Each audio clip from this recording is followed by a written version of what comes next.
Good evening. Welcome to Spooky South Coast. Tim Weisberg here, along with the silent assassin Matt Costa, the science advisor Matt Moniz, and psychic medium Stephanie Burke. See, Stephanie, I remember to say all the different things in there. That was new. That was a first. And we just heard a little bit of something fire off there. So I got to ask you guys while we're here, and while we're all together, and I might as well ask this on the air. There's a rumor going around that we might be having some new imaging for the station, a new voice leading us into programming and, all the legal IDs and everything. Do we want to have the announcer say Spooky South Coast? Do we want to bring the voice back? Not the same voice, because I believe the original voice that we used to have passed away. But do we want to have a voice introducing us, or do we want to just come in from the music like we do now? I would say a voice. I was going to say, why not? Let's do a voice. I think the voice is cheesy. Yeah? Okay. It's a good voice, though. The new voice, if we make the switch to the voice that I heard, it's a good voice. I don't want to give anything away. Well, it's got to be a good one, otherwise it is a good one. We'll have to hear it. Maybe we'll have listeners decide. We'll have the station invest the money in having it done, and then decide if we never want to use it, because that's just a good way to just waste corporate dollars. Well, good evening and welcome to Spooky South Coast, where we talk about the paranormal, and we will be talking about the paranormal tonight. We have a lot of things to discuss, but I've had this back pocket idea for the last couple of weeks, and I kind of want to throw it on the table tonight. And this question came up a few weeks ago. Somebody on Facebook put up a question about whether or not you feel people can call themselves experts in the paranormal. And those of us who work in the paranormal world and have social media friends that are in the paranormal world, this question comes up a lot because people will refer to themselves as experts. And a lot of times people will not choose that term for themselves, but other people will put it on them. So if, I don't know, Channel 12 showed up and they wanted to do a segment on Spooky South Coast, they would probably say, paranormal experts, Stephanie Burke, Matt Moniz, Matt Costa, and Tim Weisberg. And we didn't refer to ourselves as that. That's just what they would choose to call us.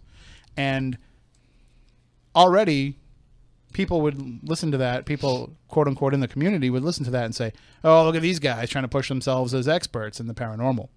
So I want to talk a little bit about some of that stuff coming up later on. But that's what kind of got me thinking about it a couple weeks ago. And I said, this will be a good kick it around topic when we have the full crew in and we can kind of go over that. And that's whether or not what would happen if what we think we know about the paranormal turned out not to be true.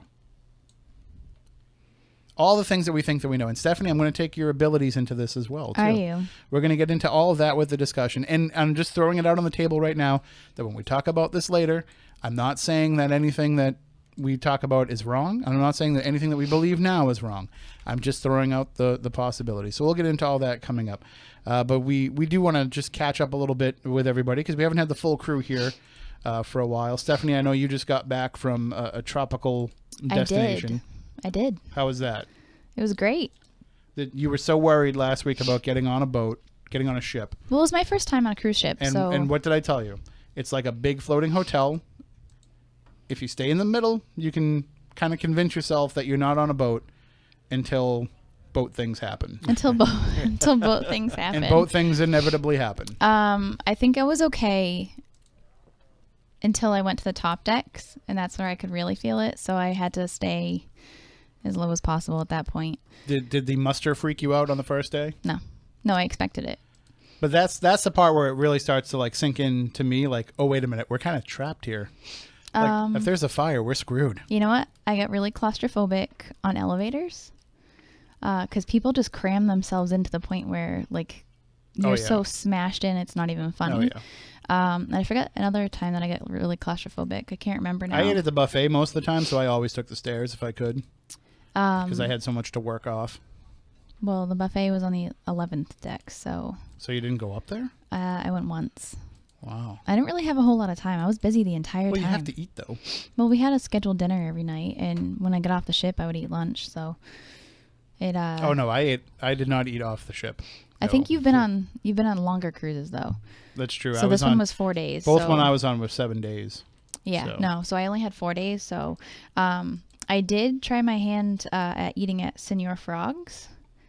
Probably will never do it again. That's the most touristy place in the world. I know, but Remind me to show you the picture that I got from Senor Frog. You just went there just for the free Wi-Fi. That's why everybody goes there. Actually, no, because it didn't work. Oh. I had the Wi-Fi on the ship, so. So, but did you get to check out some cool, like, paranormally related places while you were Haunted out Key there? West was actually really cool.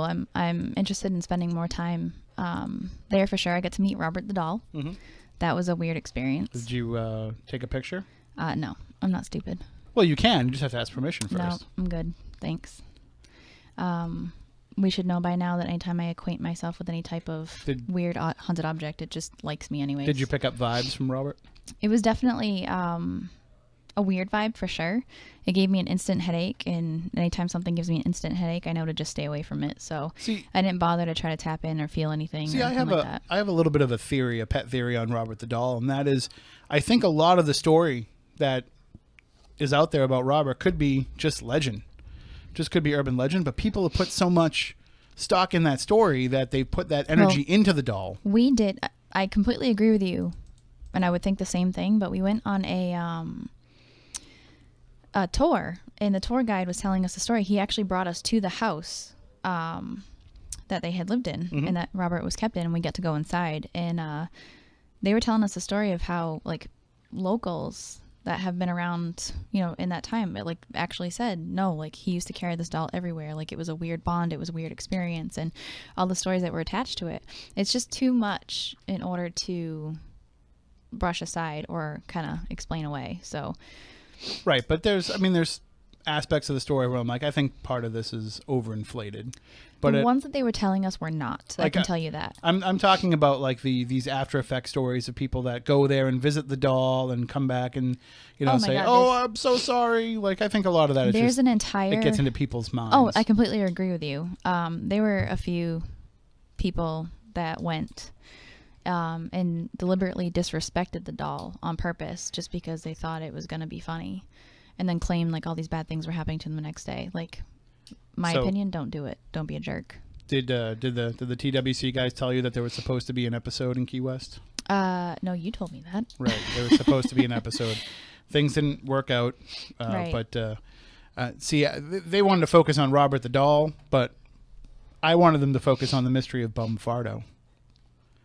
Did you hear about Bum Fardo? I didn't. I'm almost afraid to ask. It's a legitimate story. He was the chief of the fire chief, I believe, or the chief of police. Okay. And he disappeared. He was involved with the mafia and running drugs for them and stuff like that. But he disappeared, and nobody knows where he went. So if you go there, like, some of the T-shirt shops sell T-shirts that say, you know, where is Bum Fardo? Who is Bum Fardo? Like, I didn't see any of that. Well, I have to say, Key West was probably my favorite part of the entire cruise. What about the Count? Did you get into that on any of the tours? Nope. The Count's a good story too. Is it? Oh yeah, a guy who married a corpse and kept her in his house. Oh God, yeah. no. Oh, good stuff. Oh, that's creepy. Yeah. So nope. if there's ever a Haunted Town season 2, we'll have to get to Key West because there are so many weird stories there. Let's just go back anyways. Who cares if we're filming for a TV show or not? Well, because I don't want to, like, pay for things. But and I don't have to actually go there to enjoy researching it and writing about it. I would love to go back. I mean, the beach was beautiful, and just being able to, you know, see everything, and the history and the shipwreck history was really awesome. I got to go to a shipwreck museum before I got back on the boat, and I went to the fort where they keep Robert and kind of poked around there and saw all the history. I mean, yes, I spent time inside of historical places instead of out in the sun. Not really surprising. I'm a nerd, but yeah, I had no interest to go to the beach or any of that stuff. I mean, I went to the beach just to see it, but we didn't have a whole lot of time. So, well, a 4-day cruise is tough. Yeah, like, it was to cram everything in. Everything's kind absolutely. of packed in and crammed in. So, but it was. I survived. Glad everybody had a good time. I would definitely like to be back in my cabin with the door to the balcony open, sleeping every night. That was pretty. That was pretty nice. Having to sleep in silence now is not fun. Oh no, I like to sleep in as far inside the ship as I can. I don't even like the window. Really? Like the little porthole window. Nah, I don't need to know where I am. No, I like to just go and let go. I think it helped with the anxiety and the motion sickness. So they're gonna have is this gonna be an annual thing for them? They're gonna do another one? I have not heard yet. I I actually had a great time with the people that put it on, so I'm hoping that we get maybe some next type year of they'll do a opportunity little bit of a again. longer one. I had probably the most fun with them, just hanging out with them the entire time and their son. It was an amazing experience for sure, and it made it a lot better being on a cruise ship for the first time. Just next time you'll have to take the haunted Norwegian ship. Which one's that? The Dawn. It's haunted? Oh yeah. Why is it haunted? People have died on board, and there's where they've had to take away the rooms where activity happens, and they've had to make those staff quarters Really? because people couldn't stay in them anymore. Okay. So, Noted. Yeah, there's a lot of stuff with the Dawn. We can get into that some other time. Oh, for definitely. Sure. But certainly, you had mentioned the Shipwreck Museum, and certainly if you want to check out anything local, there's the Whittam Museum on the Cape. Have you been there to the Whittam Museum? I have not, and I would love to go. And Moniz, have you been down there? I'm not to the museum. I was working on actually being one of the volunteer divers to help recover some of the material. Well, they've brought a lot of it up, including they found the bones. That just came out. They found bones. Yeah, they found the bones, what they think are Black Sam Bellamy's bones. Yeah. So it's that's certainly an episode we can go back and revisit, because we did talk about it before. We had Kathleen Brunel on, who had written a book about it. Mm-hmm. So I think now we should look into getting the folks from the museum to come on, and we can get more into that. Let's take a field trip. Not necessarily paranormal, but it's good, weird local history that's worth sharing. What's the paranormal without history? Right. So this show is just about all things weird. It doesn't have to be just about, things that go bump in the night. It can be about things that make you go, Cue the CNC Music Factory. Actually, we can't do that, because then YouTube will demonetize the video. And then we won't be able to... I'm going to just put this on mute, because I hadn't put the YouTube on mute. So I usually find that out later when I try to do something else. And now I'm like, I can hear myself in a loop. And also, one of the other things that we want to talk about tonight, as we're discussing this idea that I want to discuss, 508-996-0500 is the number, but we do want to you're going to be all over the place coming up. Yes. And I know that we just announced a couple more Spooky South Coast events. We're trying to fill the calendar up just because people are asking what we're going to do. And I'd rather know now than try to scramble later. We did that last year. We scrambled a little bit with stuff. And then by that point, people didn't know, and it was too late, and people couldn't make plans and everything. So we did just announce the other day that we'll be back in Wareham. Correct. For our annual Ghost of the Gateway event, which is a big fundraiser for the Wareham Historical Society. Right. And also, I know you won't be here for this, Stephanie, but on April 21st, the Lizzie Borden house, we're going to have that auction that I had mentioned a few weeks ago to help pay for some of Max's medical bills. Mm-hmm. He racked up quite a huge bill with all the testing, but he looks great. He was awesome. When I got to see him, he was crawling in my lap trying to eat my salad. He was great. He seemed like Max, and that's the thing, is like, you can tell, Leanne can tell with him when something's not right, and she can tell now that things are better. Yep. But the problem is they spent thousands of dollars to not know what it was. Yep. And so now they're stuck with this big bill. So we're going to have an auction. A lot of our paranormal friends have donated items. Those of you who wanted to donate, you still have time, because the auction will take place on April 21st. And tomorrow we're going to be announcing that we're going to be doing, Moniz and I will run a little ghost hunt event there too that night, since the house is put aside for the auction. So we figured if we did this, it's a way to kind of, because people are going to be there and they're going to be like, hey, can we ghost hunt? So this way here we can sell some tickets and help raise some more money to help with Max's medical bills. And you'll also be able to get the same rate that we always put out with our events for people that want to stay over. We're going to have that same rate available that night too. Awesome. So anybody that wants to stay, because people took advantage of that last week because they had no power or heat at home.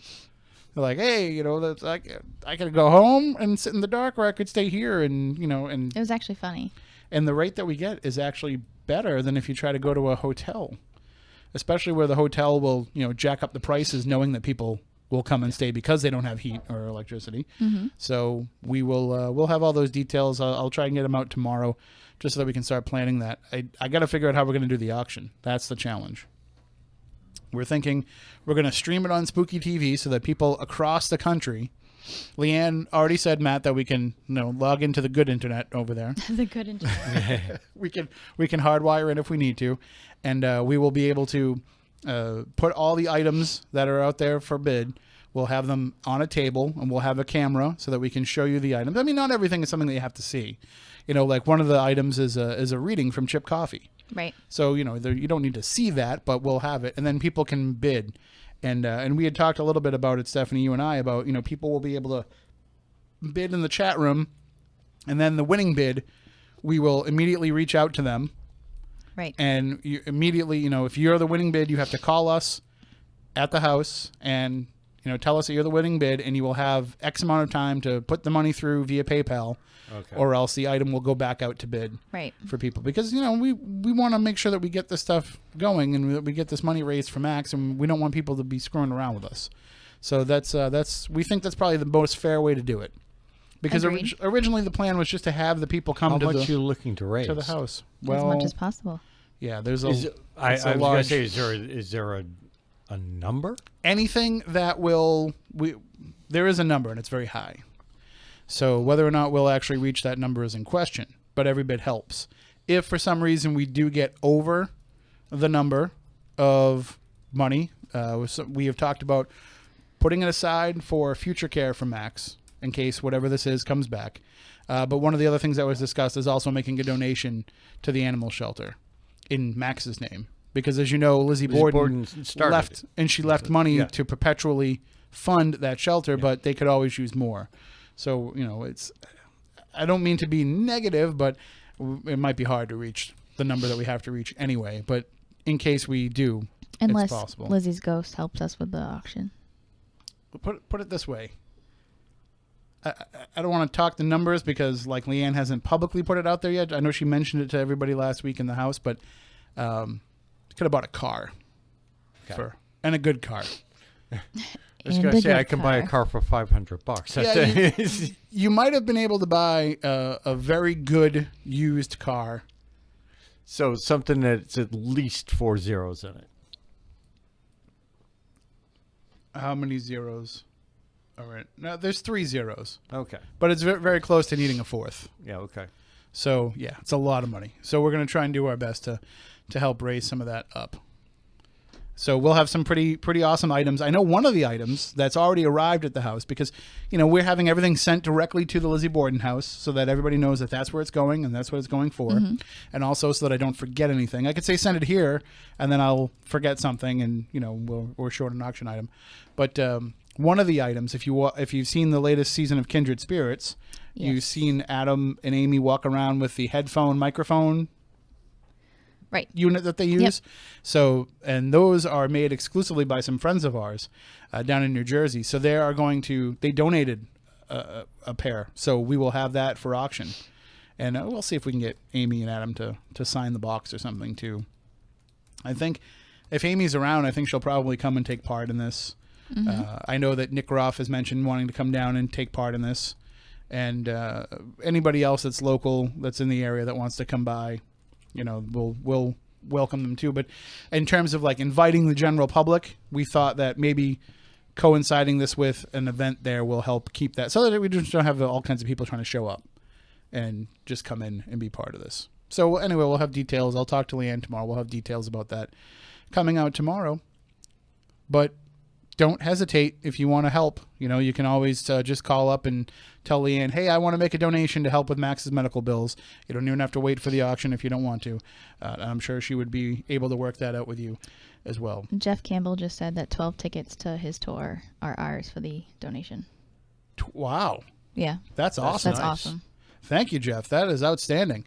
And that's, that's a very... That's a hell of a tour, too. Yeah, we're not talking about just going there and listening to the ghost stories.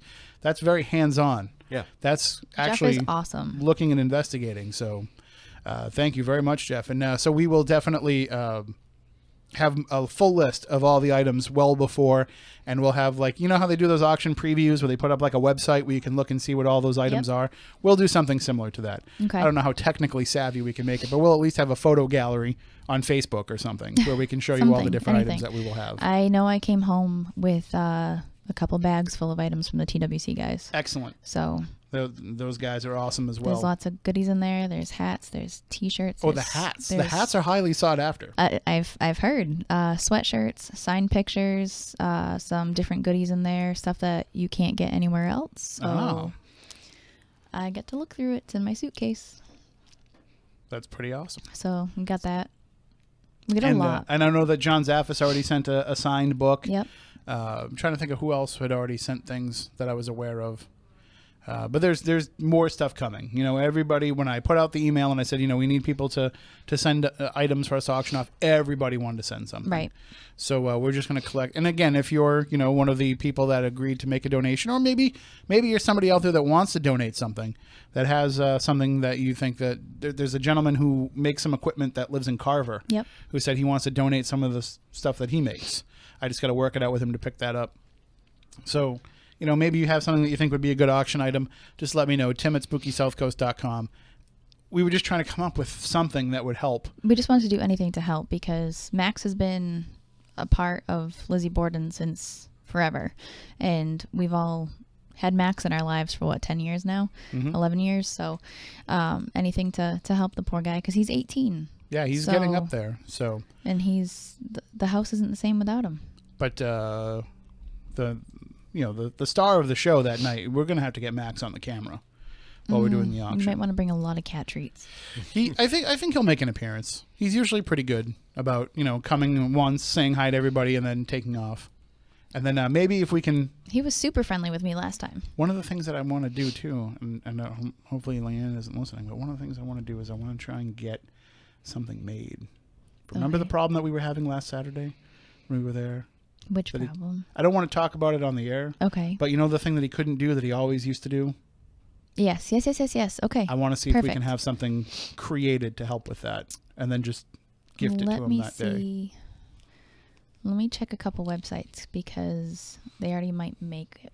Well, we know some handy people out there that can make some things out of wood. Yep. So if you're somebody that is a handy wood person, and I think they have a name for those, a carpenter. So if you're one of those people and you want to help us out with something, with just a little thing that we need to help out Max. So, but we will certainly have more information about that coming up. I do want to get into the topic tonight because... Let's do it. This is going to be... So, all right. I'm going to put the disclaimer at the beginning that I am not crapping on anything that we have already said that we believe. I'm not crapping on anything that we have had as experiences. I am not trying to second guess any of that. I'm just trying to put out some of the other side of belief. No pun intended. And as I had mentioned, this came up because somebody said that... You know, somebody had put out the question, can there be an expert in the paranormal? And you can call in with your thoughts on that question alone throughout the rest of the night. 508-996-0500, 877-996-1420, or in the chat room at SpookySouthCoast.com on Spooky TV. But I will say that I was of that mindset at the beginning. And part of that is, and don't take offense to this, people that are in the paranormal, but we just regurgitate a lot of what we hear other people say. A lot of the stances that we take on things aren't our stances, aren't our beliefs. We're just saying what we think people in this field are supposed to say. And one of those things is that there cannot be an expert in the paranormal because none of the stuff is proven. So if it's not proven, how can you be an expert in something that is not proven? Moniz, you work in science. A lot of science is theoretical. Correct. You can be an expert in something that is theoretical, right? Yes. There's no reason to not be. I mean, just ask Sheldon about string theory. Right. String theory is perfect. A perfect example. Not proven. I had to. Quantum physics, not proven. Right. We seem to think that there's a very good possibility, but it's not proven. But you can still be an expert. Correct. There's many things that are theoretical. Well, with being an expert in that comes years of studying and research and learning, and that's what we do here too. You can apply the same thing to the paranormal. So you can be... Research is a method. Right. you can do it on anything if you apply it. Correct. Apply the method correctly. And So- you can be an expert in that methodology. Yep. Yes. Because you've done it enough and you've studied it enough Right. and you've tried other things that may be a differentiation. Here's the way I view the word expert when, thrown into the paranormal mix. To me, an expert in the paranormal is just somebody that has a bit more knowledge than the average layperson, or, somebody that isn't really following it. Okay? You can say the same thing with surfing if you wanted to. Mm-hmm. There are surfers that are out there in the waves, and there are people that follow surfing. They don't necessarily, go Right. out, and then there are people that just know there's this thing called surfing. Right. And we get hung up on words quite a bit too. Like, for example, like we tend to think like academia has to be part of expertise. Right. So if you are a professor who teaches American history with a concentration in the Civil War, then you are a Civil War expert. But if you're just somebody who has a serious interest in the Civil War and spends your entire life researching it, reenacting it, reading about it, all these different avenues that you can do to learn more about the Civil War, well, then you're a Civil War buff. Right. Enthusiast. Right, but you are, in my definition of it, if you don't have to know all that there is to know Right. to be able to call yourself an expert. It just means that you have studied it from different approaches. Now, if you're somebody who follows one track and Right. says that I'm just going to follow this one track and this is the way that I'm going to look at it, then you really can't call yourself an expert because you've closed off Exactly. other possibilities. I think I find that more in this field than anything else is, well, this is my belief system and this is my theory. And, I'm looking at it from this way. So therefore, even if you got on TV and you didn't, it doesn't matter. But if you're looking at it from one, tunnel vision, so to speak, you're missing out on everything around you. I just had to say that to a bunch of people this week while doing readings. Like, when you have that tunnel vision and you're so focused on a goal or whatever it might be, you're missing the entire world around you. Flowers are growing, birds are singing, sun's, rising and setting, and you're not realizing any of it. So it's the same thing with that. Well, what they're not getting is if you're to look at it as a whole. Yep. Think of it like dentistry. Right. Okay? There are many forms of dentistry. You've got people that are periodontists. That's Right. part of dentistry. And you've got a number of different other categories. And, Right. There's cosmetic dentistry. There's, See, surgery. There's, a number of different Right. avenues, but it's all under that same category. of course. Some people choose to go and follow this particular Well, methodology. same thing with law. Yeah. I mean, you can do anything. It's just one umbrella with a bunch of different, subcategories. right, but I wouldn't. So if I'm a lawyer and Yeah. my concentration is in, real estate law, I wouldn't consider myself a legal expert. Correct. I would consider myself an expert in real estate law. I could be a legal analyst. You could ask me questions about other parts of the law because I have studied it. Right. But I would feel like my expertise would be in that one Right. particular concentration. So let me just throw this out there let me narrow it down a little bit. So let's just focus on ghosts. Okay. So Let's do it. if you are a person who wants to be a ghost expert or refer to yourself as a ghost expert, Yep. I think that in fairness, it doesn't mean that you have to know what a ghost is to be an expert in it. Right. I think what it means is that you have to know all the different plausible theories or popular theories of what it could be and be able to speak on each of them. Doesn't mean that you have to weigh them all equally. You can have or a agree with them, just Right. be aware. You just have to know. So when I get up and I talk about what ghosts are to a library full of people, I don't get up there and say, here's what I think a ghost is, and let's just talk about that. I get up there and I say, here are some of the theories of what a ghost is, and I don't know what it is. Yep. But here are some of the predominant theories, and we can explore each one of them. So if that's the way that you're looking at things, I don't think there's any problem with calling yourself an expert or being referred to as an expert. Yep. I think when you go around calling yourself an expert in anything, you can kind of sound asinine a bit. If you start referring yourself, if you walk up to somebody, hi, my name's Tim, I'm a ghost expert. Like, that just sounds douchey. Sorry. But if you, I thought that my That was going everywhere. That was going everywhere. but if somebody else wants to refer to you as such, or if you want to put it out That's there, not your fault if somebody refers to you as such, Right. especially You media can't that control what doesn't other know. people label you. Yeah, exactly. but that's a huge issue with people in the paranormal. Oh my God, it's horrible. I just said this past week. I have always referred to myself as, hi, I'm Stephanie Burke. This is what I do. This is my occupation, psychic medium. Especially, introducing myself for a lecture or a gallery reading or whatever it might be.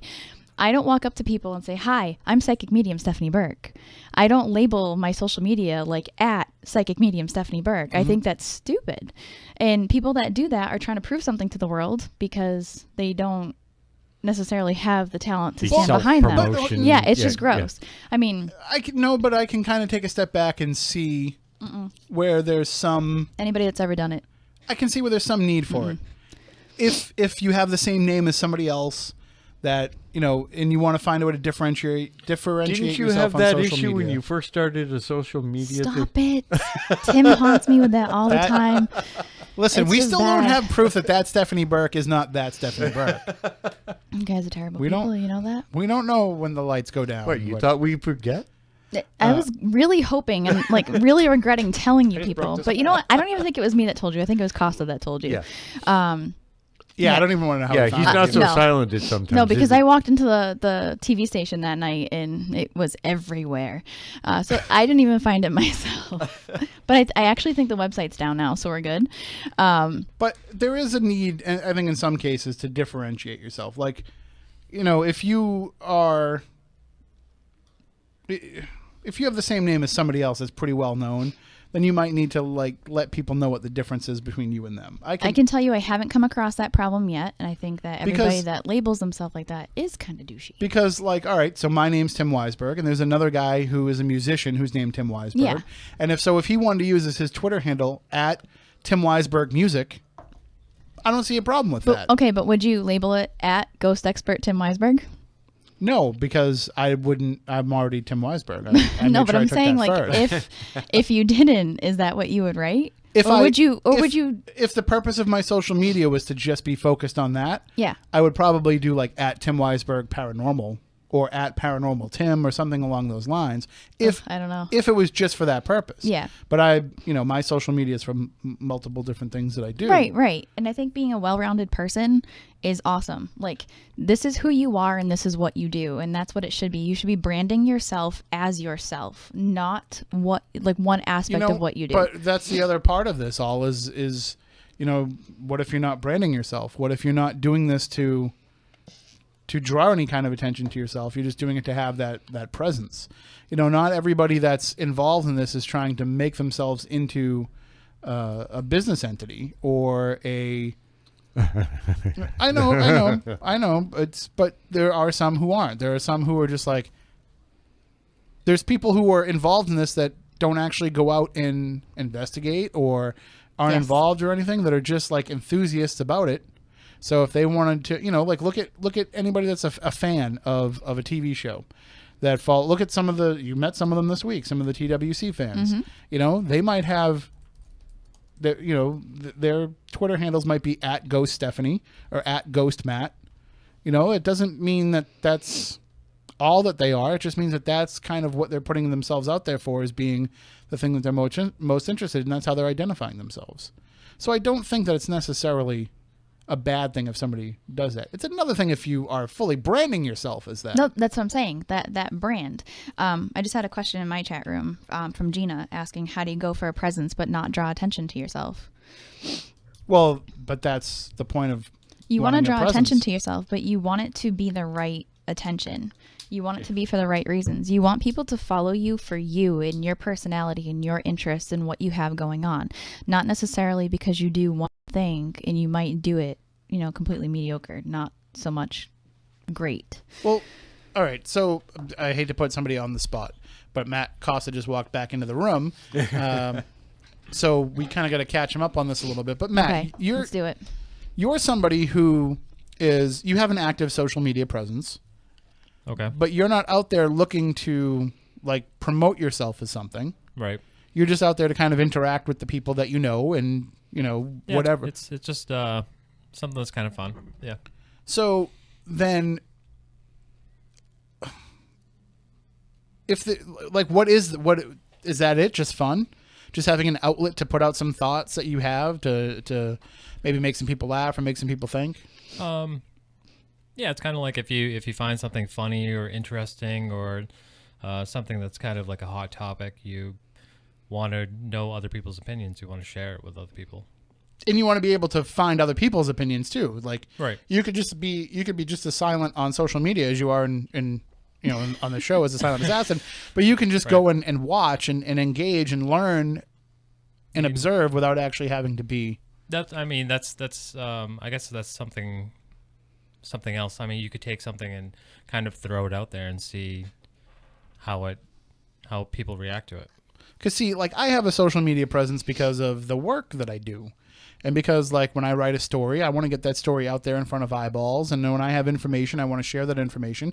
And when I make smart-ass jokes, I like to put them out there and see if people laugh at them and retweet them and stuff. I'm not I'm not on social media to try to make myself famous. I was listening to the number 2 podcast in my life behind Spooky South Coast is Gilbert Gottfried's Amazing Colossal Podcast, which is great. If you don't listen to it, you absolutely should. And they had on Dave Thomas, which I'm sure Stephanie has no idea who he is. Matt, I'm sure you know Dave Thomas. Wendy's. The Wendy's guy? Not the Wendy's guy. Oh. He's dead. We both have the same. No, we should have him on our podcast because he's dead. No, the guy from SCTV who was one of the McKenzie brothers. Okay, now I know who you're talking about.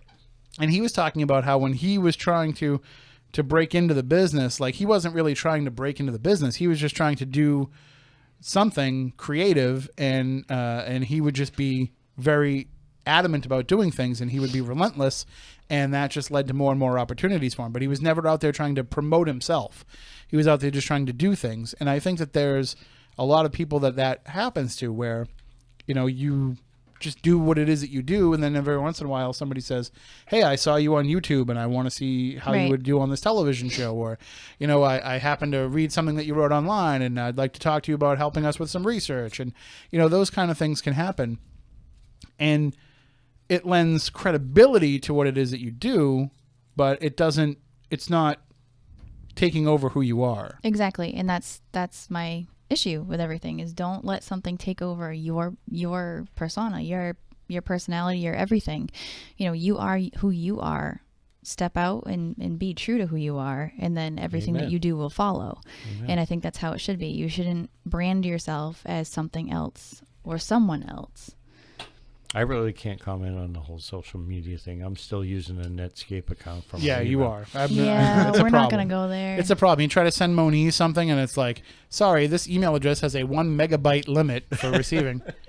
I'm like, oh man. Just like today, you sent him an email, and he doesn't get the proper information because it's still Netscape. It's so the the phone number you needed is probably in there, but you just didn't have enough Mm-hmm. space left to download what was in the email. But I mean, we are getting kind of a little bit beyond where I wanted to take things, but it does weigh into the idea of this being an expert, and you can be an expert in what we think that we know. So we don't know everything about the universe, but would anybody say that Neil deGrasse Tyson is not an expert in space and astrophysics? I would say that he is. Mm-hmm. I wouldn't say that he's just somebody who is an astrophysicist buff. Like he's an expert. He knows whatever possible knowledge that there is to know at this point. If you can discuss it, you can call yourself an expert. You're differentiating between things that are what are called accredited. But I don't think that the accreditation has to come into it, because you can be an expert in things that don't have accreditations. You can be an expert in how to play Monopoly.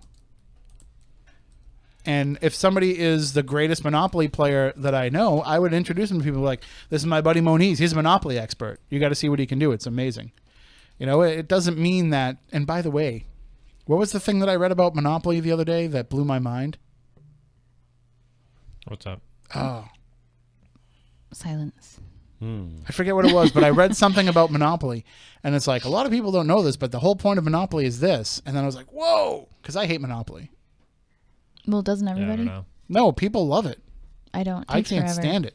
I haven't played it. But in it takes about forever 40 because we years. play it wrong. That's what it was that I was reading. That was Good first to of know. all, you're definitely playing Monopoly wrong if you let people decide whether or not they want to buy a property. Okay. The actual rules are when you land on a property, you buy it. They have to. Yes. Really? I highly recommend Monopoly Junior because it's a lot shorter. Well, most things junior are I know- shorter. I know they have like a credit card now, don't they? Do they? I know they have one where like people have the debit card. Really? Yeah, you can swipe it. I forget what it was. The closest I've gotten to play Monopoly is the McDonald's board, and I don't even know if they still have that anymore. Oh, they're playing it right now. There's Are they two- really? Don't tell me There's that. two. Let me just sit on a soapbox right now. Yeah. There's too many Opolis. Let me tell you. Oh, there is. There's Star Wars Opoly. There's like Oh yeah.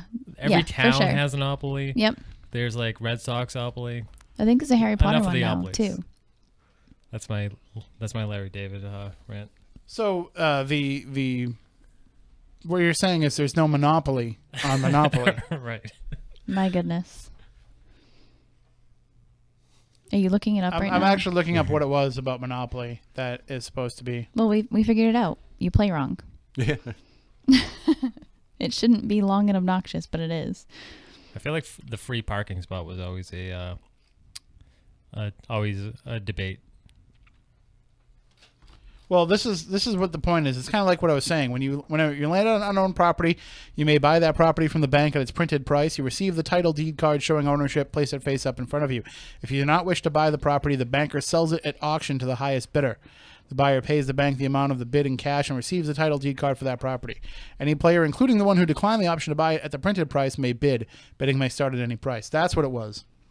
That Okay, I- you feel better? Yes, that you can. All right. That'll speed it up. Yeah, when you land on a property, you're supposed to buy it. And if you decide not to buy it, then you auction it off. It's not wait till the next time somebody lands on it that wants to buy it. So that's why it takes forever. I'm still not going to play Monopoly, though. So No. when the power went out last week and we had no power for a couple of days, my son was itching to do something. And so he wanted to play board games. And I just looked at, he has 3 different Monopoly games. And I just looked at it and said, I might teach you how to play poker. Did you really? I did. I Oh taught my him gosh. poker and blackjack. How'd that go? So you Went basically fine. emptied Went out fine. his piggy bank. No, Right. we did not play for money Okay. because no, What'd you play for? Doritos? just learning to. was No, there- no betting, just learning, Oh, okay. learning how to play. Did you like it? He did. He enjoyed Okay.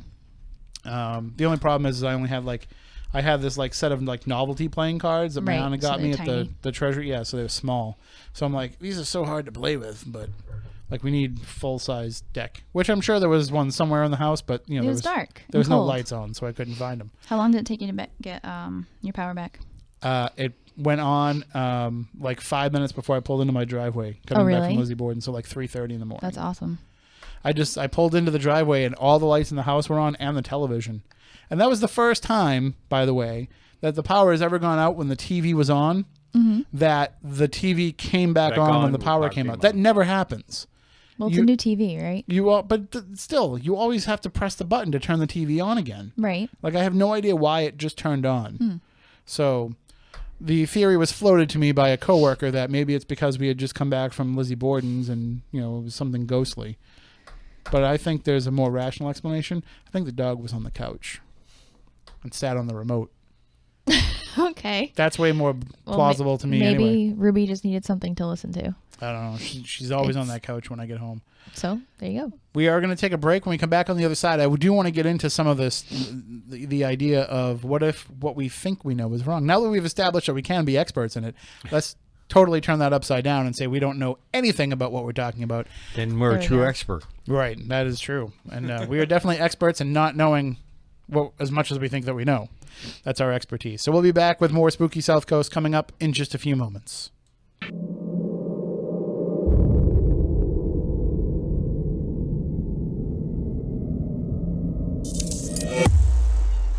Welcome back. Hour number 2 of Spooky South Coast.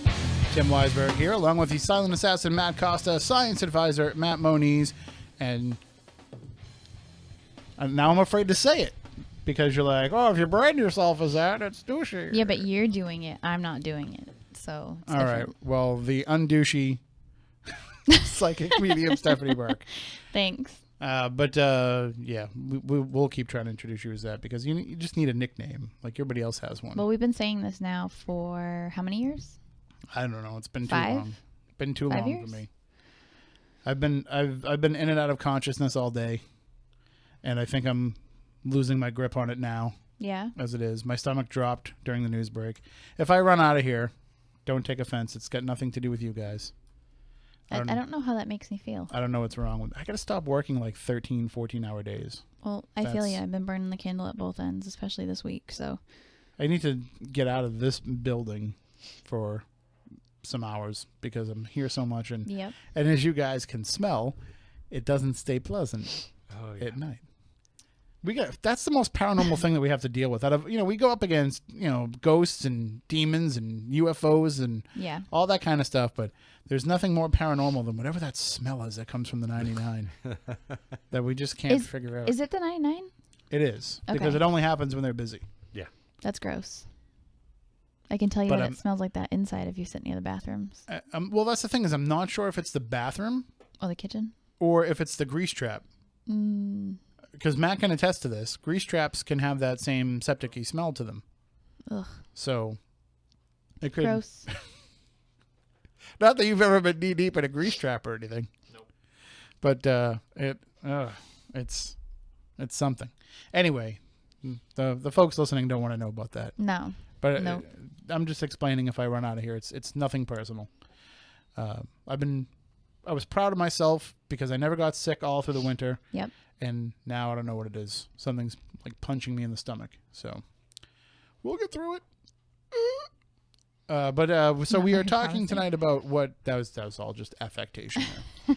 We were talking about what if everything that we think that we know about the paranormal is wrong, because we think that we've built up a pretty good knowledge base. That was the whole idea of debating on whether or not we could be experts, is that we feel like we've built up a pretty good idea of what it is that we think that we know about these things that are unknown. Yep. And so the question now becomes, what happens if it turns out that we're wrong? I was thinking about this the other day when I was talking to somebody here in the building about what it is that we do. Mm-hmm. And I had to kind of put a disclaimer before everything that I said with, well, this is just in my experience. Right. This is just in my experience, because you might hear from somebody else something totally different. I do the same. So I hate to pick on you first, Stephanie, but I'm going to. Okay. Here we go. Give us a brief one-sentence description of what it is that you do. A brief one-sentence description. What is it that you feel that you're doing when you're using your superpowers? I don't think I can do one sentence. I mean, technically, what I'm doing is talking to dead people and telling you about your past, present, future, and yourself. But what I feel I do is help people with their grief. Well, right. But I mean, just the process of what it is that you're doing is that you're talking to dead people. Right. Or not necessarily, talking to them, but, picking up things from them. It depends on the psychic or medium. Me, myself, I'm having a conversation. Well, no, but my point in saying that is that it's not something that we're involved in. It's something that you're doing. Right. So, but I talk to them just like I talk to you. But you don't have to, right? It depends on the spirit and depends on how they want to communicate. Some of them, depending on like if they've done this before, can try to just like blurt out, a name, a date, a specific period in time, whatever it might be. Other ones that are, used to it or, just happen to communicate like that will just blurt out sentences, and I'll actually have to have them like slow down because I can't interpret that fast. Just because I know that I've seen you like kind of nod and say, okay. And I don't know if that's so much that it's just that they're like rapid fire giving you information and you're just acknowledging it, or if it's that you're asking the question and I just don't hear you ask the question. Yep. Okay. So what if you found out that it's not dead people that you're talking to? Okay. And I know that you've gone through the process of verifying to yourself over the years that that's what it is that you're doing. But what if it's not? What if it is? What if it's that you're picking up something from the person that the person wants you to hear? Okay. That you may be giving a reading to. Or what if it's something that is internal within yourself that is still providing the information that is necessary. And I'm not saying that it's not, that you're picking up on something. Well, I but mean, I'm going to have a rebuttal for everything you say. Right. But I might be different than most people. So, like, what you said is I might be picking up these things from these people that, they might be thinking start with about. that first. Okay, so I have the gift of telepathy, which you've obviously been witness to many times. I've done it to you. So I know the difference between the psychic energy and the mediumship energy. And I know the difference between if I'm reading your mind or if I'm listening to someone that's passed on. So I've already proven that to myself. So that one's hard for me to answer. I get what you're asking. And it's very possible. Just like, for example, something similar. We use dowsing rods and pendulums within ghost hunting, correct? In Reiki, in all my Reiki classes, I teach about the aura field, about the chakra system, about your energy body. And one of the things that have been passed down for thousands of years is those tools pick up on your auric field. So if you're sitting there and you're using them, it's picking up on your own energy. It's going to make it move no matter what. Matt, as a scientist, I'm sure you're going to agree with me that, dowsing rods have been used for ever. Millennia. But it's not necessarily picking up ghostly energy. It's going to pick up your own energy as well. It's going to lead you to other things. So it's Science inaccurate. Still doesn't know what they. So, but it's methodology is that. But that doesn't also discount that it could be. It doesn't. Ghosts. But at the same time, what we think of ghosts is. But the same similar question. Like there's two sides to everything. Your second idea was that it's coming from within you. That it's an intuition. Okay. That's guiding you in the form of a conversation. Like for example, okay, let me just throw this out there. People who are skeptical, if you told them I talk to dead people, they might say, "Are you sure you're not schizophrenic?" Oh, yeah. Are you sure that these voices aren't coming? That these voices Absolutely. are not real? That they are like within your own head. What if it is in your own head? What if I'm totally crazy? And here's the thing though about what it is that you do. Yep. Like, if none of the stuff that you're getting was actually coming from dead people whispering in your ear, and it was actually coming from some intuition you were picking up from people, or if it was coming from something within yourself or what have you, I look at that and say, but the end result is still the same. It's still helping that person that's sitting down in front of you. We've had this disagreement because we've talked about it when we're talking about crappy mediums who are just taking advantage of people. So my stance is going to be the same. So another part of how I read, which is much different than many others that I have come across, is I can also see the spirit physically. So if they're standing within the room, and I've been with you when like you've seen me do it. I don't know if I've been with you and I've done the same thing, but I still have more fun with your telepathy ability, right? Especially when you do it to your husband and he's still unwedding on him. I do it to everybody. Yeah, but But getting back to I can see them and physically, describe them standing next to me, in front of me. Like I've done that with you guys here in the room. I've done it with other people. But if that's the case, how can I be that crazy? You know what I mean? Right. I mean, it's hard. It's hard to ask these questions about what it is that you do because you've had to go through so much of a validation process for yourself to believe it. Yep. Because I'm just as skeptic as the next. And then person. also having to have that kind of catalog so that you can share it with other people that don't believe you. But I think that it is possible that people, not somebody like yourself that's doing this all the time and doing it for people, but there's a lot of people who say I'm sensitive, I have abilities, and I haven't really developed it, or I've always, and so it's entirely possible that those people are completely wrong about what it is that's happening to them. It's just it's misunderstood at that point.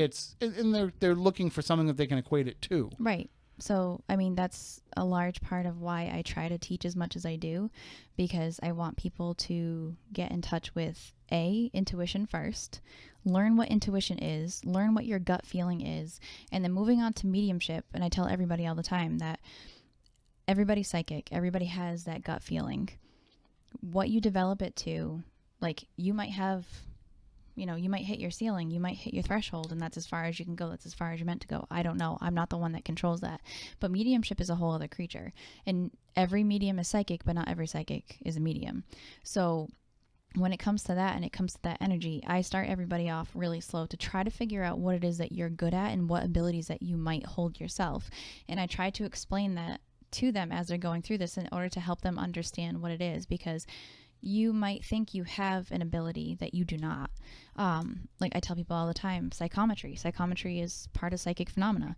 I hate psychometry. I can't stand psychometry, but I'm excellent at it. And I just don't like it, and anytime I ever had to do it, it's almost like I got into my own head. I didn't want anything to do with it. Bad things would happen, but I can do it with my eyes closed, hands tied behind my back. It doesn't matter. We did it live on air here where Andy had the bag under my chair. Mm-hmm. I don't like it, but I teach people this stuff and I'm honest about my own experiences, and like I build you up from the ground up so that way we can figure out what you have going on. And most of the time people I'm a medium. No, you're not. Let's back it up. And also, just because you can do something doesn't mean that you have to. Exactly. Yep. Like I can do laundry, but I don't like to do it, so I'm not going to. I was waiting for that. No, but I'm just saying, because you have the ability to do something doesn't mean that you have it. It's not like because you've been thrust upon with these gifts or been able to develop these gifts more than the average person, you have some sort of an obligation to have to do it. Right. I mean, there's people who probably have there could be people who are just naturally really good at doing what you're doing. Like they're already at that point. They could be better. Or they could be more disciplined or what have you, but just choose to just not do anything at all with it. Like my mother. So it's a little bit hard to kind of ask some of those questions, picking on you, but I'll pick on Moniz now. What else is new? Why should it change any differently? But you've spent a lot of years talking with... Are you calling me old? Calling you experienced. Okay. That was nice. Politically correct. Nice. Where, as he's sitting there with this big gray beard, New Bedford. We are 1420. But you'll notice I had to take mine down a little bit. I think I like it better. It's more gray without all the beard there. Well, the higher ups are all coming here, so I didn't want him to think I was the homeless person. Mine a spring trim Stop too. it. So. Yeah, you got to, and then you got to do like the summer reset where you shave it all down and summer it's coming off. But so you've spent a lot of time working with abductees. Yes. And, and I know that you've gone through the process of vetting what they've told you and syncing that up with, in some cases, with physical evidence and things. But it's also entirely possible, because we can't say for sure, that they could all just be mistaken about what's happened to them. That it could just be something that they've made up. It could just be something that... And I'm not saying that doesn't mean that there isn't connections between them and that, that there isn't some sort of a phenomena taking place. It just means that I'm saying it's entirely possible that space aliens didn't take them. Right. It's something else that may be occurring. Yeah, the theory is also floated. I mean, like that theory better. Well, you can like it all you want. It doesn't still make... Just saying. But just throwing it out there. You sure you don't want to be visited? Nope. I'm good. I can make a request. What if they're the reason why you're so good at what you do? Stop. Why would you say that? Interesting. It's possible.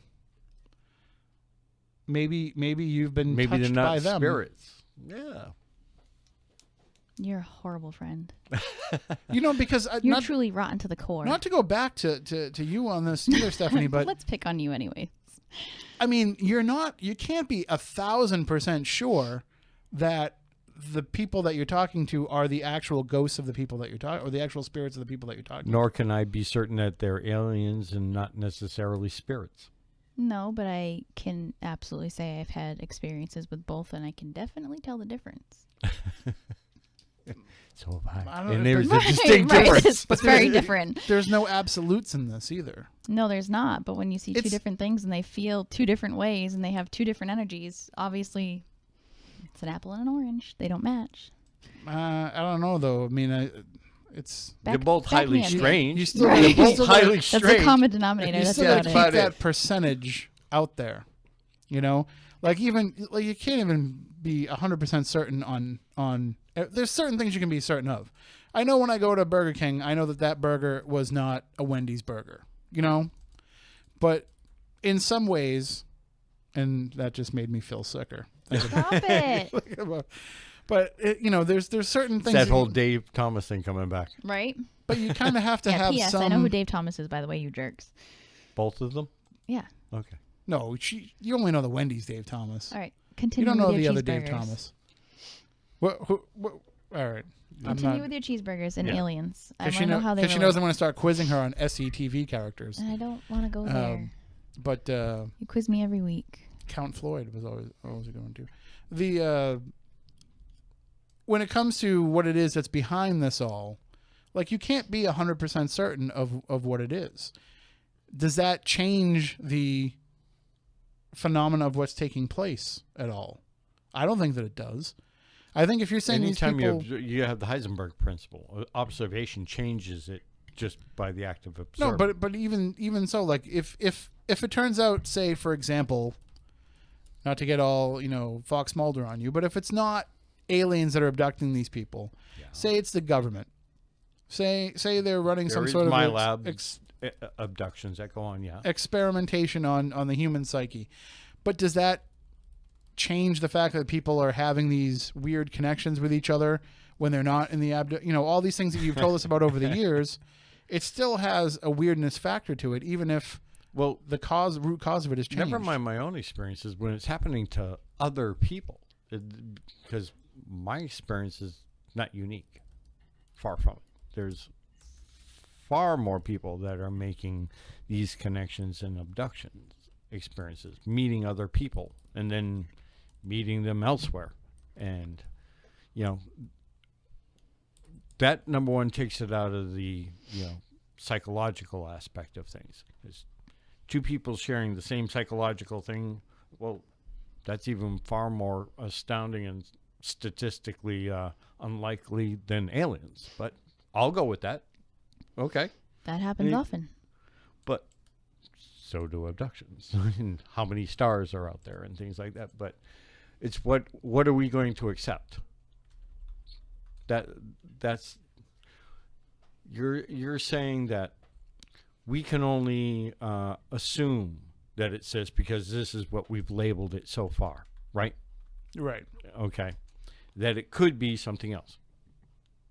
That could be applied to anything in life, not just anything paranormal. We're just making assumption that this is a red drink, right? Right. But are you sure? Red to you is different than red to me. Correct. And we have no other way of describing it except red. Right. So, Unless you're colorblind, then it's brown.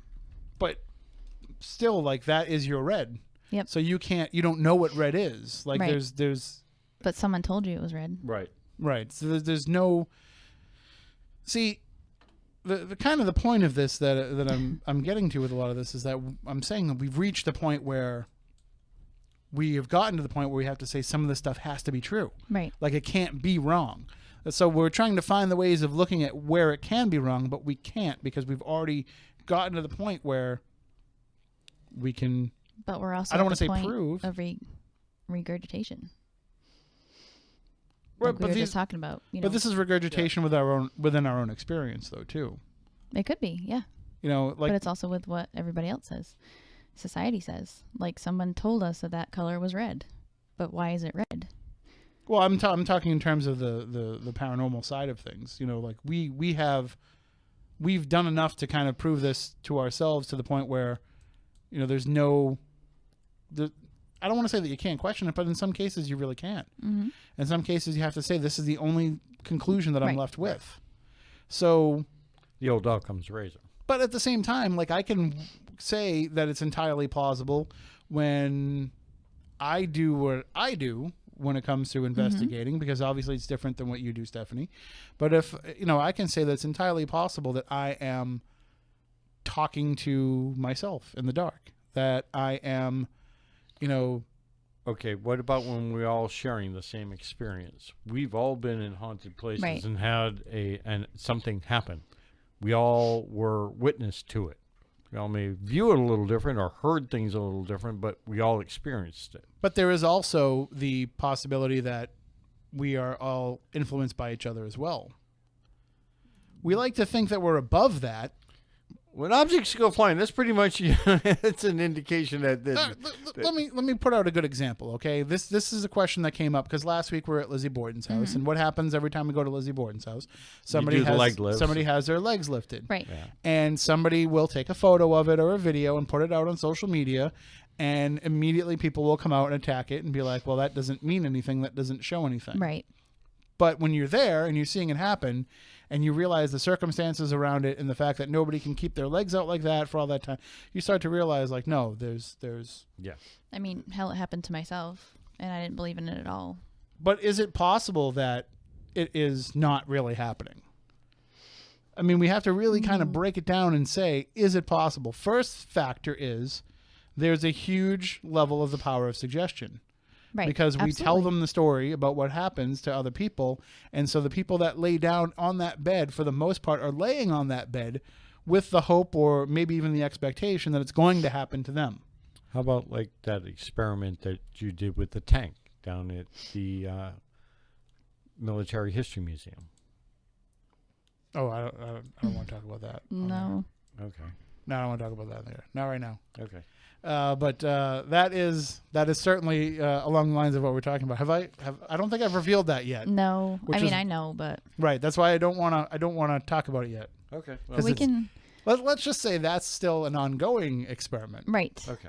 Yes, we can't reveal the secrets, but like the I'm not ready to reveal the no, end the of the point case being- on that yet. Well, we've got But I know- we've got a lot of these little events that happen at these haunted places that we use as earmarks. Okay. Right. And but let's just break it down simply to the leg lift.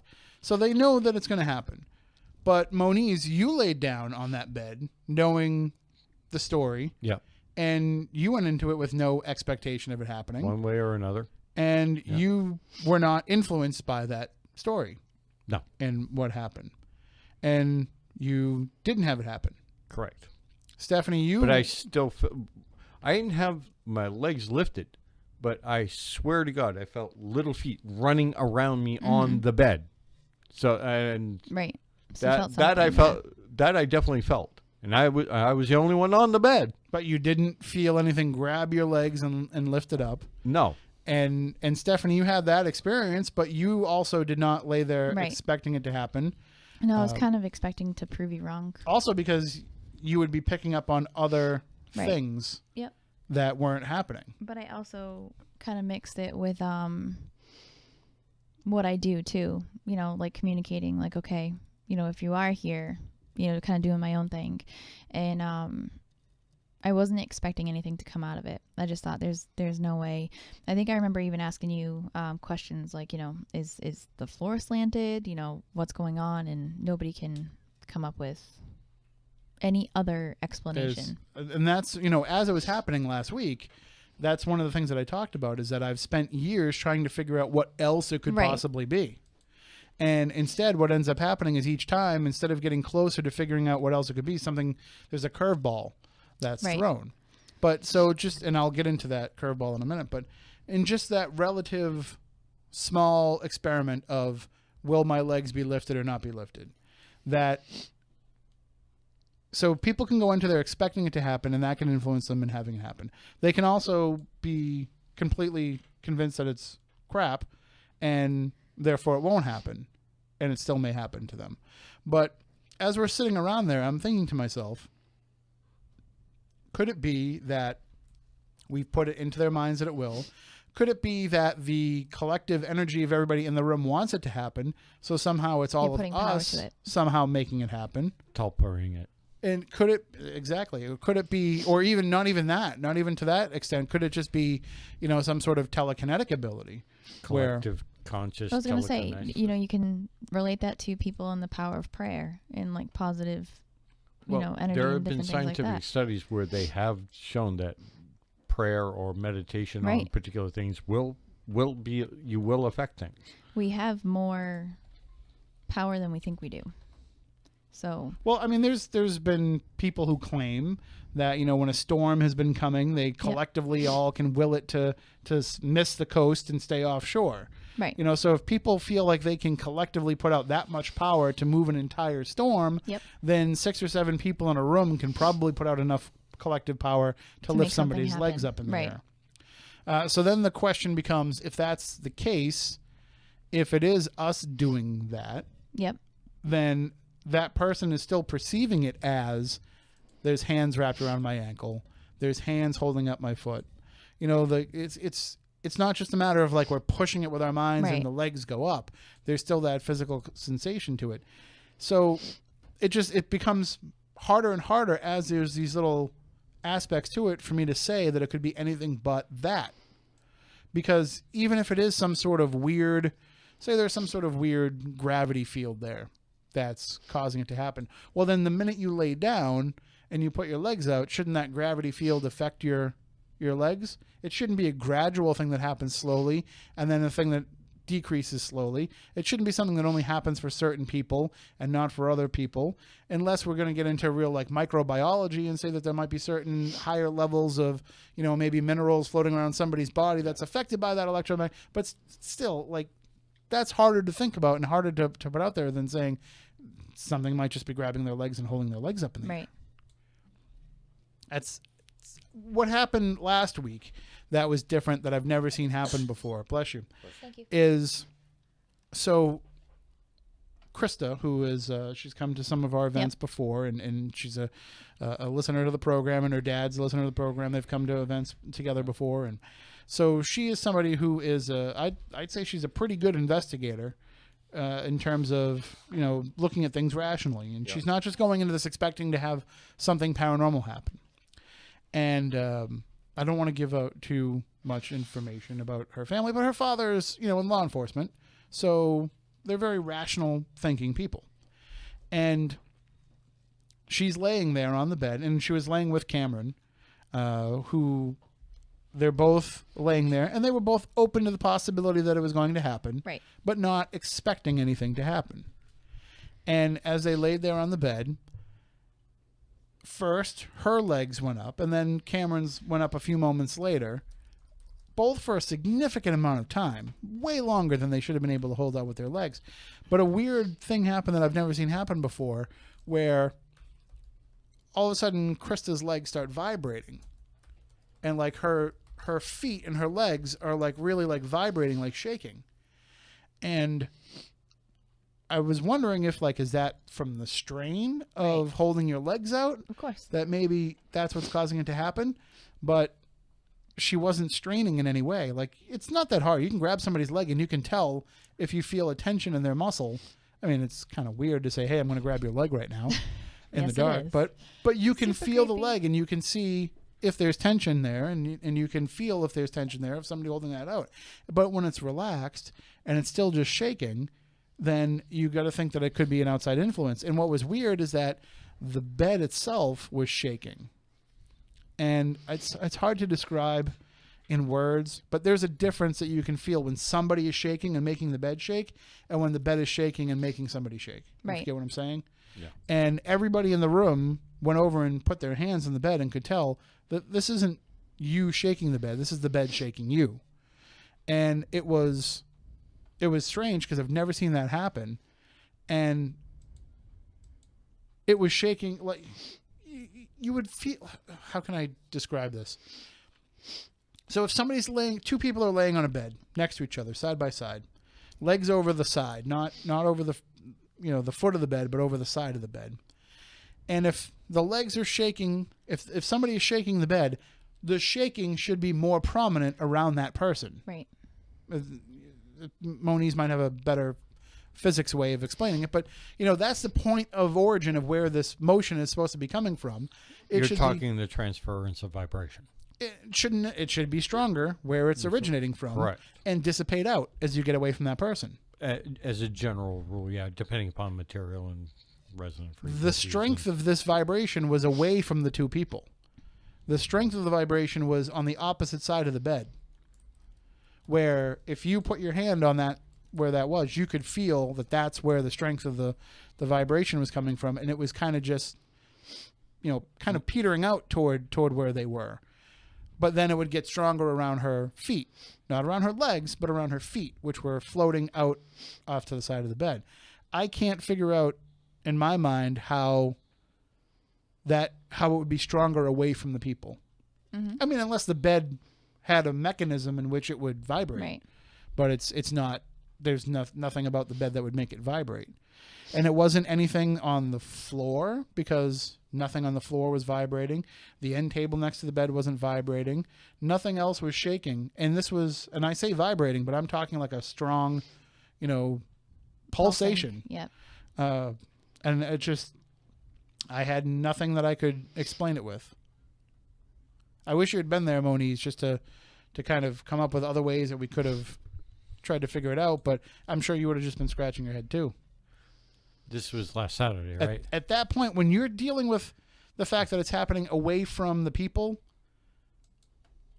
like, how can that happen? How can somebody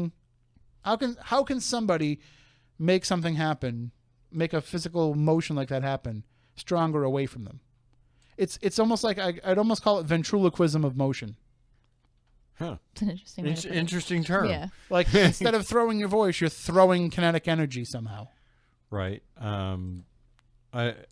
Something like a bed, that's a solid piece of Right. material. Mm-hmm. And you're right. Vibrations would be stronger at the point of generation. And you're dealing with springs. Which transfer that vibration very well. Well, that's what I was thinking is, what's the conduit for the energy? Yeah. So, but if you have springs that are underneath these people, then the springs of where the motion is happening, if it's originating with that person, should be... It should be stronger at the person. Right, it should be affected more than the springs away from the people. Correct. Like, there's no way that would be... I don't know, it was just very weird. But can you send the energy through the springs, because it's a metal, so it conducts energy further away, depending on how they're connected, and they would vibrate more on the furthest point because it's a smaller object. Well, that's what I was going to get Sorry. to. It all depends. It all depends Sorry. upon the materials made and Right, and like very- if you were right. to rip open the mattress and try it again, could that be a possibility? It is definitely a possibility, depending upon how it was constructed. So And you're if the saying- it all also has to do with the frequency. There's things called harmonic resonance. And Right, which is that was part of what I was thinking about with this happening too, is that it could have been something like that. It could have been some sort of a vibration in the air that was just manifesting through these springs. Correct. But we couldn't pick up anything else. It wasn't affecting anything else. There was no. It could be something that these springs are tuned because of their specific coil. Could be a particular frequency of vibration that affects them, and that can happen here. This is just a theory. Is something happening subtectonic? Something in the earth is moving around and it's vibrating as it's moving and doing. That's the same frequency that these springs would resonate at, because of that energy is at that particular frequency that they happen to be happiest at resonating. So, I mean, if you truly look into science, Yeah, everything is I made of kinda do. right. But for everybody at home, like everything is made of energy. Everything well, has. if you want to break it down to the Right. yeah. So something's always moving, no matter what it might be. Like if I move my They hand say around, I'm moving with the- air. It's the possibilities are endless when it comes to something like that. One of the universe's constants, motion. Right. Yes. Absolutely. So why wouldn't it be a possibility? Moniz. Oh. Just gonna throw that up there just so you can see. Okay. So that was just how her feet were reacting to it. But you'll notice like nothing's happening with Cameron's feet. Other than A little bit of Vibrate residual from- vibration. yeah.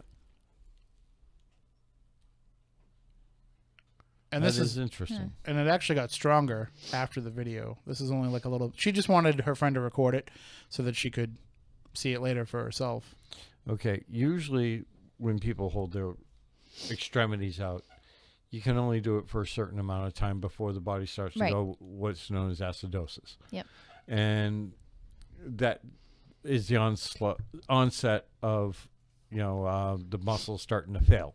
Right. And they'll twitch and they'll flail and then And it's eventually, painful. yeah. And It's then truly painful. And then it just quits because you can't. So take it. when that had happened to me, I still don't remember how long my feet were in the air, but it was We estimated about 45 minutes because it was one side of a tape. right. Mm-hmm. And I have really bad knees. There's no way I can hold my legs up like that. My knees were completely off the bed because that's, how everybody starts off. And my legs weren't shaking at all. Oh, I know. I was sitting there the whole time. Yeah. What's the explanation and I was for it? It scratching was like my head. Something was just holding my legs up. Well, So the average person, if they're in, we'll call it moderately decent shape, 15 minutes at maximum. right.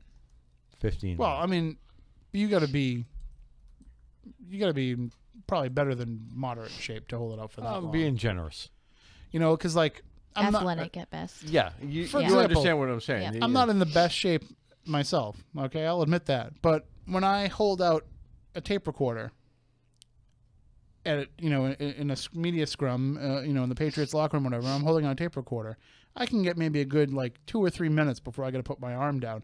And I look at the other media members, and it's kind of the same for them. They got to shift around, they got to put it in their other hand, they got to bend an elbow. It's uncomfortable. It's holding it out, anything out for that. I don't 15 minutes. I'd even be impressed with. Well, that's how a lot of people do the workouts. You hold the weights out until you feel the muscle start to fail.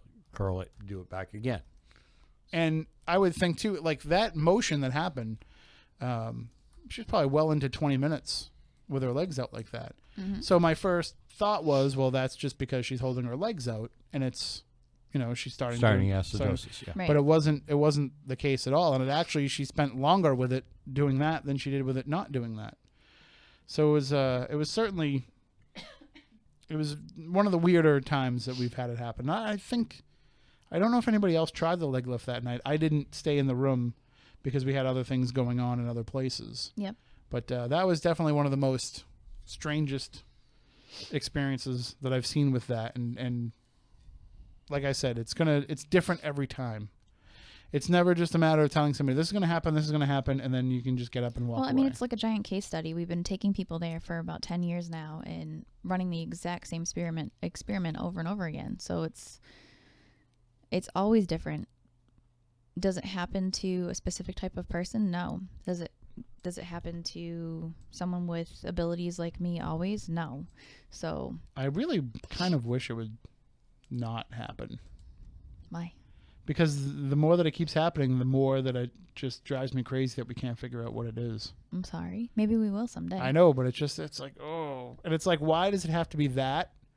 And Because why it's so random. it is very Right. random, and it's and I really don't like the fact that it's something that started with me.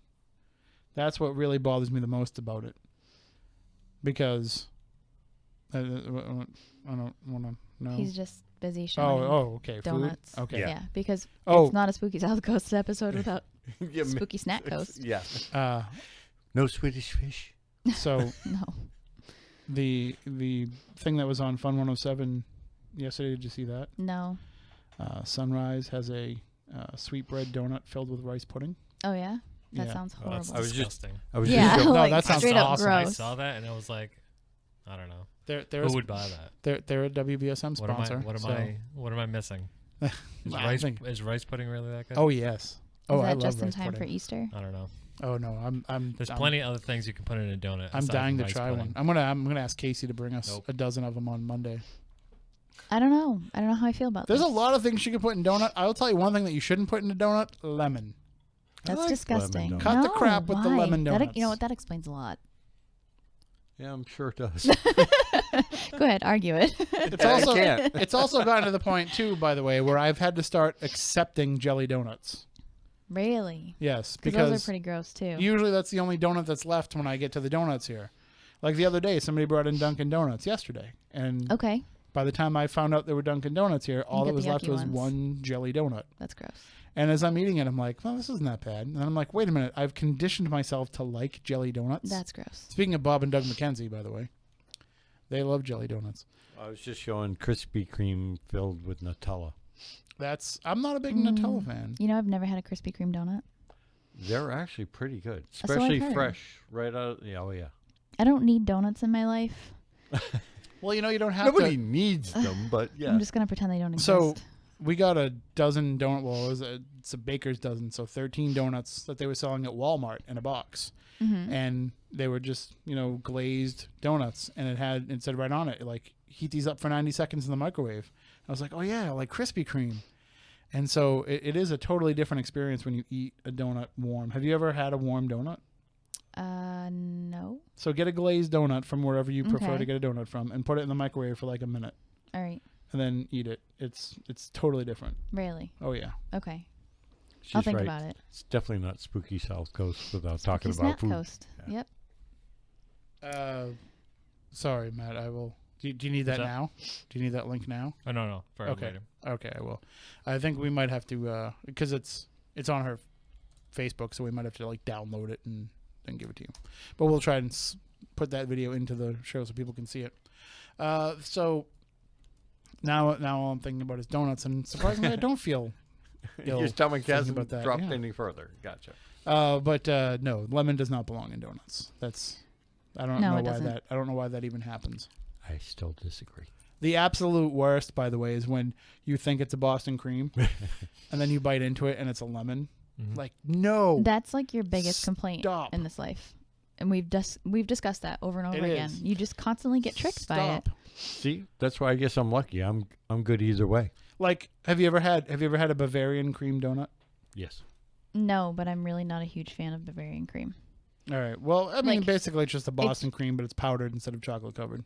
Eh, But no. it's so easily misidentifiable as a jelly Well, donut. When like cream puffs Mm-hmm. made with whipped cream, delicious. When you get the custard filled ones or the Bavarian cream ones, ugh, Oh, no, so I gross. love that. I No, prefer no. that to the whipped Mm-mm. cream. Nope, whipped cream is better. I'm Especially not if saying there's that the whipped chocolate on cream the is bad, but We have to stop talking about food before you barf. yeah, that's true. We had cannolis here the other day too. Why didn't you call me? Well, I'll tell you off the air. That's not creepy. They were made to order. Really? Yes. You really hate me now. But we will get into that. So we have about 10 minutes left. Getting into the idea of the leg lifting and all that stuff. As it's happening, you're thinking to yourself, what are all the other possibilities that this could be? What are some of all the other things that could be causing this? And I do think that as much as Stephanie has proven to herself what it is that she does, and as much as you've proven to yourself and the things that you've researched, and I know I picked abduction cases. Yeah. It's just one thing to focus on, but you've researched numerous other things.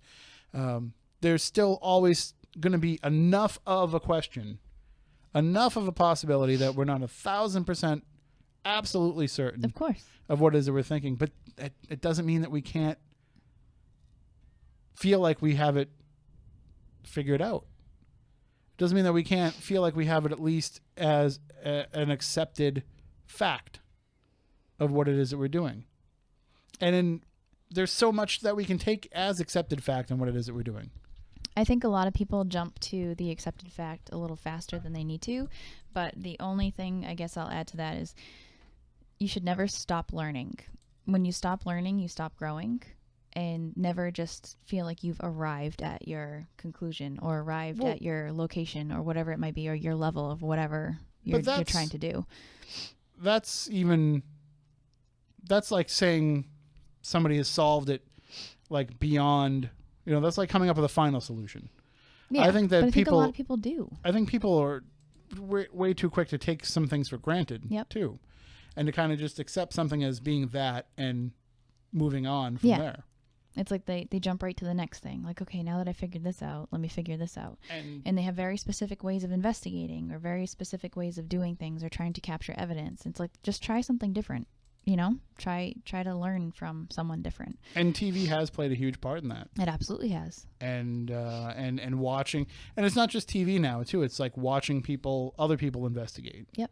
Has kind of put, like, people were coming up to me, and I was using EchoVox last week, and people were coming up to me saying like, okay, so now that you're able to communicate with the spirits, like, how does this work? And how, I'm like, whoa. I never said that I'm definitely communicating with them. I'm just saying that that's what we're hoping is happening. And, this is one way of trying to do it. It doesn't mean that it's absolutely 100%. And there's just, I don't know. I mean, Moniz, in science, there are some things that you can take for granted, some things that are repeatable and provable, but it doesn't always mean that it's always the case. You still have to kind of take into effect that it's not an absolute. Well, nothing is truly absolute. No, because you could do the same thing, a 900th time and still get just suddenly get a different result. Correct. So. Yeah, but there are certain things that we can, like light being a constant and, motion being, certain things, yes. But that's just, we accept that as it being this, just so we could model the rest of the things off of that. It gives us a starting point, right, so to speak. There's always going to be an if-then. Yeah. So we have to be willing to say that some of these are going to be always that if. Well, getting back to what you're talking about, what people seeing on television, that isn't so much education as it is conditioning. There's a difference. Education in sense that you're looking into it. You investigate all of the other possibilities. Where people seeing stuff on television, they're being conditioned, right, to think this is the way that it's done. And it's an indoctrination to a specific dogma that isn't necessarily the dogma that we as people in the paranormal want to have pushed, but it's being shaped by what the people that aren't involved in this feel is the most digestible to people. Which is why I think that, when you show up, and I know that you've done this, Moniz, when you've talked to groups, and I know that Stephanie's done it when she's talked to groups, and I know I've done it when I've talked to groups. But when you show up and you start talking about things that are different viewpoints than what somebody might have seen on television, then all of a sudden you are this like radical thinker. Or different methodology than what they've seen. Right. Yeah. You're just this like outside the box radical thinker. It's like, no, I'm not. I'm just saying about one thing that you're just not familiar with because you have, put on those blinders and gone down that tunnel. I saw this on TV, so this is the way it has to be. Right. And not that, I think there's a misnomer that the people who are teaching you this on TV are trying to push this agenda, but they're not the ones that are pushing the agenda. Right. And it's not even an agenda. It's not even like we're trying. It's not like it's a disinformation campaign to make people think that ghosts can only be dead people, for example, where, we've got to only focus on that aspect because that's what we want people to think. It's not. It's just that that's what the people crafting these television episodes feel is the most acceptable and digestible to people. I'm going to mess with people's heads right now. There have been reports of, I'm going to go in with a residual haunting. And this can be looked up on a couple of naval warships, where people are seeing an event that happens, and they see particular sailors and whatever going through. Now, the problem being is some of these sailors are still alive. Okay? So are you witnessing a ghost? How can this person be a ghost if they're, still collecting a retirement check and living in Boca? Right. You know what I'm saying? And there's been instances where people have encountered past versions of themselves. Correct. And somebody's lived in a house for 50 years. Then all of a sudden one day they walk into the kitchen and there's themselves from 30 years ago sitting at the table. Weird parallel universe type thing. Or it could just be an energetic imprint. Yeah. It doesn't... stone tape type of thing. It doesn't have to be anything to that extreme. So basically, the long story of this is even when we think we know the answers, they keep changing the questions. That's very Rowdy Roddy Piper of us. Mind if I push something? In the 2 minutes that we have left. All right. March 30th and 31st up in Hadley, Mass. Cliff Barackman from Finding Bigfoot will be giving a lecture. Go to squattachusetts.com for tickets. Do you want to spell that? Or? No, you don't have Stop to. it. As if you really need me to. I And guess. we'll put up the links too as well so that people can get to it. But that's the third. So that's 2 weekends from now. Yep. Next weekend is St. Patrick's Day weekend. Correct. So, maybe we'll have some leprechauns come onto the show. Easter weekend. Is it Easter weekend? Yep. Easter is April 1st. No, that's not next. No, it's 2 weekends from now. No, I'm talking about next weekend. Next Oh. weekend is St. Patrick's Day Mhm. weekend. So next weekend is also the half marathon here in New Bedford as well. So we'll see if we can scare up some leprechauns for next week's show. And then the week after that, I don't think we're going to have a show because I have wrestling out on the Cape, and I have trouble making it back here from 5 miles away. Right. So I don't think I can make it all the way back from Orleans. But No, you definitely won't. Absolutely not. And I Maybe- won't be here, so. yeah, you'll be gone. Maybe we can record something, put it in the can. Maybe I'll just make a best of show or something, or maybe we'll just take another night off. Because as I mentioned, April 21st we'll be having that auction night at Lizzie Borden, so we won't have a show that night. And I know April, Stephanie's all over the place, and May and June you'll be all. Well, the good thing about being all over the place in June is at least you'll be around here with us for some. No, that's July. No, June 2nd we'll be in Fort Adams, so that's local. Yeah, we're not going to be going too far Middleborough Paracon, for June places. 16th. And we have Plymouth coming up and all kinds. We'll be all over the place. Well, we'll have a full house June 16th after Middleborough Paracon. What we need to do is we need to have a backyard podcast at some point. We got to do that. Yep. That's happening this summer. We'll find a way to make that happen. Where it's Maybe pick a date. just food, and especially now that Stephanie likes steak again. Listen, don't push it. It was my only option. Well, it wasn't your only option. Everything else was weird. There was other things. They have macaroni and cheese on the ship. Yeah, know but this I for a had to fact- eat for a dinner fact. with that specific menu every night, and Oh no! See, you don't have to. They could have gotten you something from somewhere else. we had to. Oh, you can ask. We had to. You can say, "Hey, I want some of that mac and cheese." They'll bring you the mac and cheese. Trust me, I know. You did it. Well, I had to eat with vegetarians for an entire week. That's right. Yeah. That is right. All right. So until next week, we want everybody to stay spooktacular.